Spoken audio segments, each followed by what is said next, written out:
राज्यातील वाढते बालविवाह रोखण्यासाठी विशेष मोहीम राबविली जाणार आहे. राजस्थानच्या धर्तीवर लग्नपत्रिकेवर वर-वधूंची जन्मतारीख छापणे बंधनकारक करण्याची सूचना महाराष्ट्र राज्य बाल हक्क संरक्षण आयोगाने शासनाला केली आहे.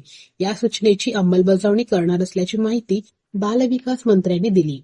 सोलापुरात कुठेही विवाह सोहळ्यात लग्नपत्रिकेवर जन्मतारीख छापल्याचे दिसत नाही. या चांगल्या उपक्रमाबाबत विशेष जनजागृती केली जाणार आहे. कायद्यांची कडकपणे अंमलबजावणी होईल. हा नियम लागू झाल्यानंतर लग्नाच्या वेळी वय तपासण्यास मदत होणार आहे. त्याद्वारे बालविवाह रोखले जातील. बालविवाहामुळे मुलींच्या शिक्षण, आरोग्य व एकूणच विकासावर परिणाम होत आहे. बालविवाह प्रतिबंधक कायद्यानुसार कठोर शिक्षेची तरतूद असून त्यासाठी आता पुरोहित, मंडपवाले, मिठाई विक्रेते, बँडवाले यांनाही जबाबदार धरले जाणार आहे. ग्रामसेवक व बालविकास अधिकारी यांच्यावरही जबाबदारी असणार आहे. या महत्त्वाच्या कायद्याकडे सर्वांचे लक्ष लागले आहे.